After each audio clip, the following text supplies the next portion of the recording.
Hello everybody and welcome to ChessDiagnostic.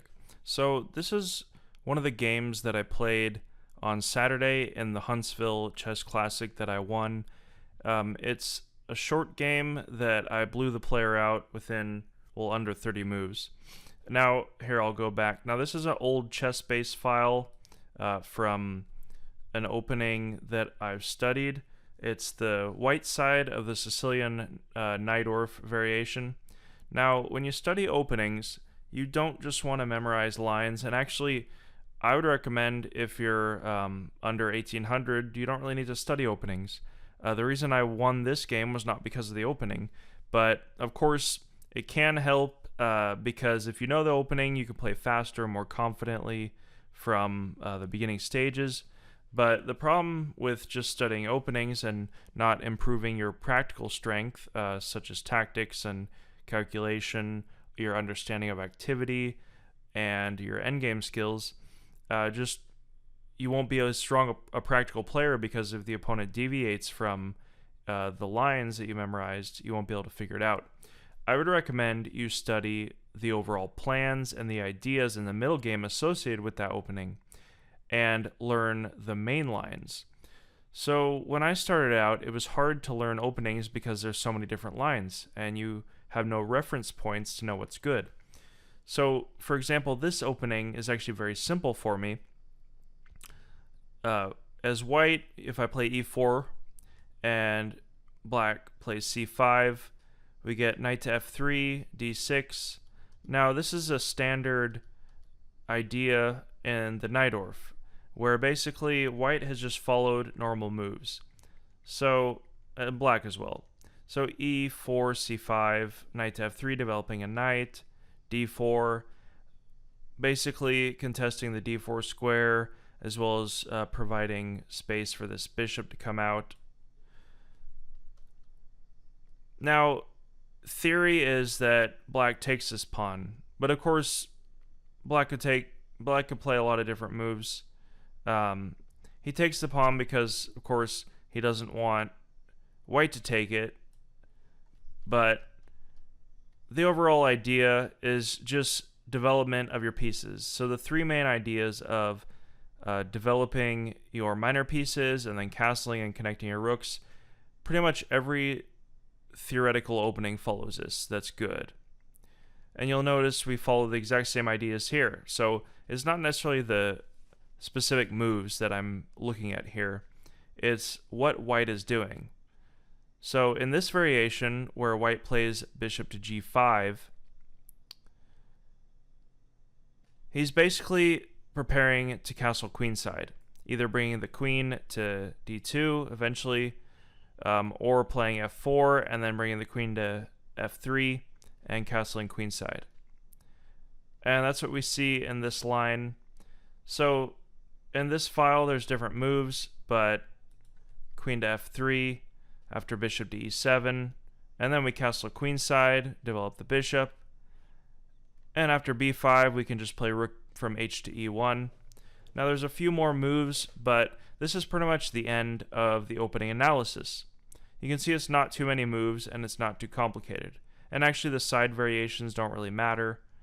Pretty much you're just going for the main line, where you end up with a fully developed position after a couple moves. And you can see we followed all the base ideas here.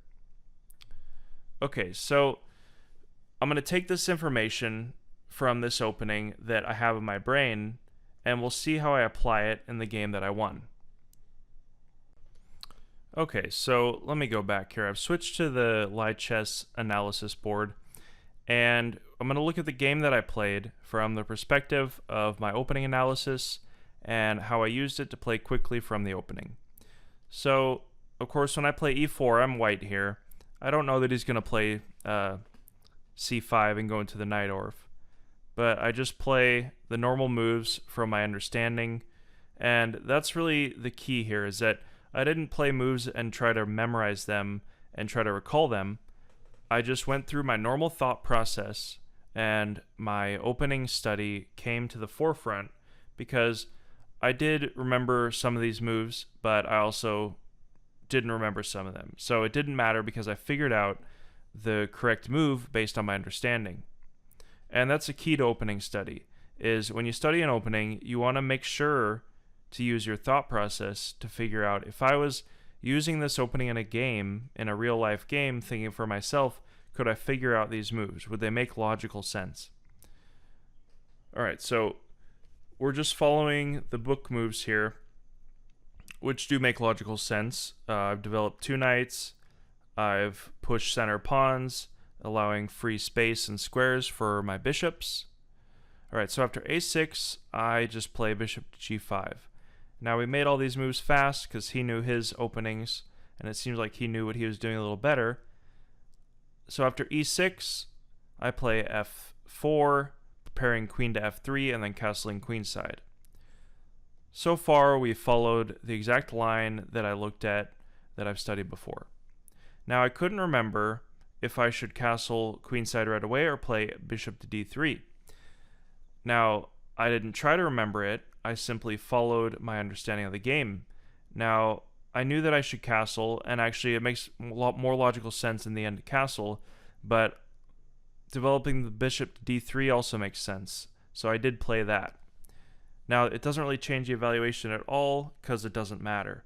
And that's another point I'd like to make, is that if you look at a logical move and you try to memorize lines, you're going to miss other logical moves, and it'll just confuse you when you're playing a game, because you'll think, well, the opening line is this, so if I play this normal move that appears normal to me because now I'm thinking for myself, it's hard to actually figure out what to do. And that's a big problem with opening study. Now, I avoid that by following my thought process, and I didn't make any blunders here. So he makes a slight inaccuracy by bringing the knight up. Now, the reason when you understand this opening that you want to understand the middle game plans is because I want to know what black should do. Now, the reason that white wants to castle queenside is so that he can use his pawns, namely the f, the g, and the h pawns, to just push them aggressively forward and attack the black castled king on the king side.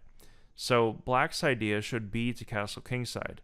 If he castles queenside, it's incredibly dangerous, and it's practically very hard to play, even though a computer might get away with it.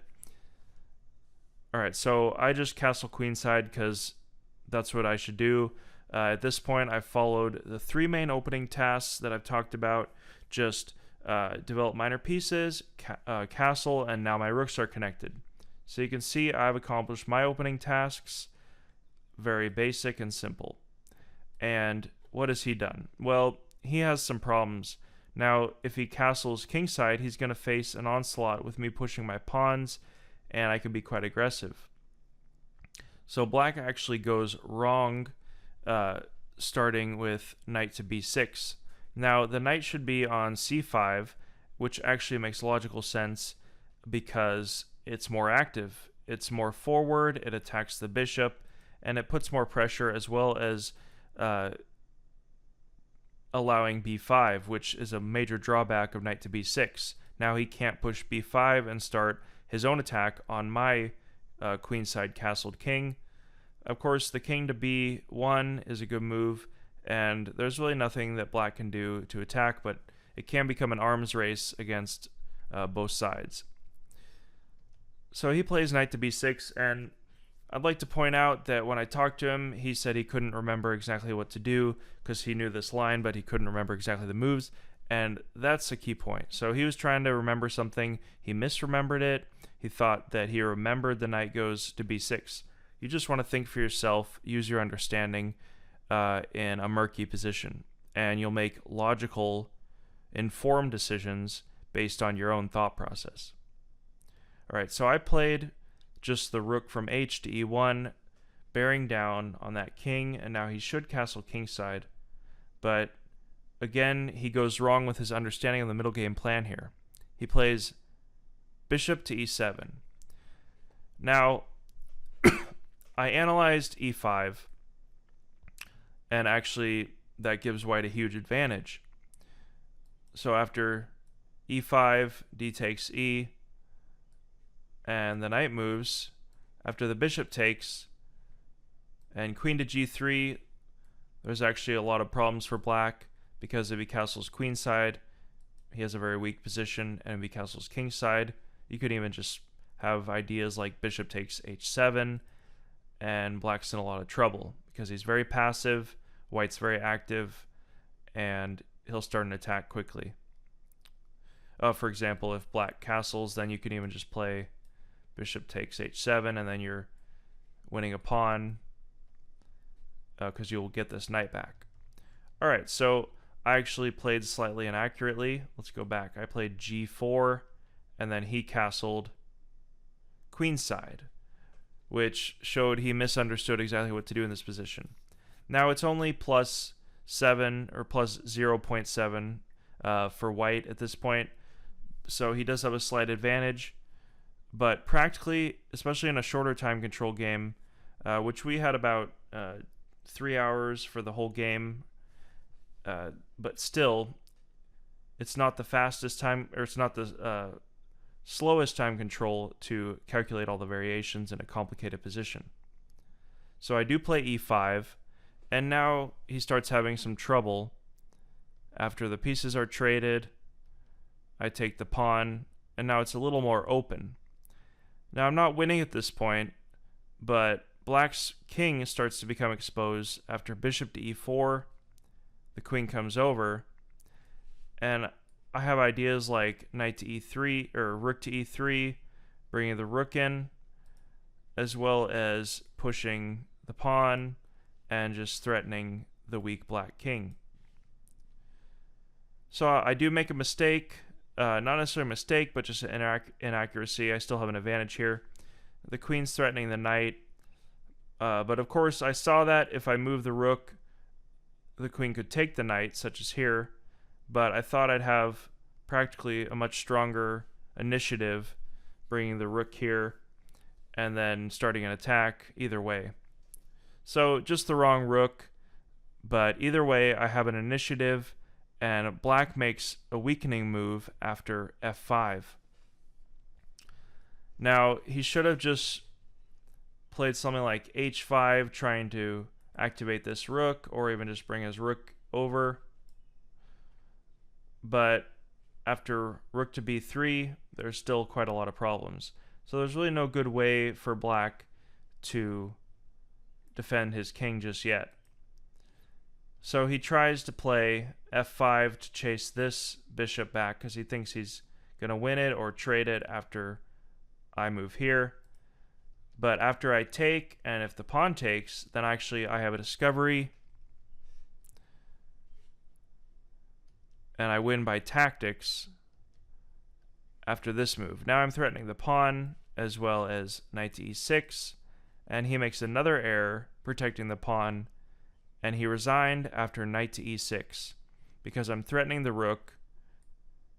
The king's too far away to protect this bishop, and I'm threatening the bishop as well. So it's just totally lost at this point.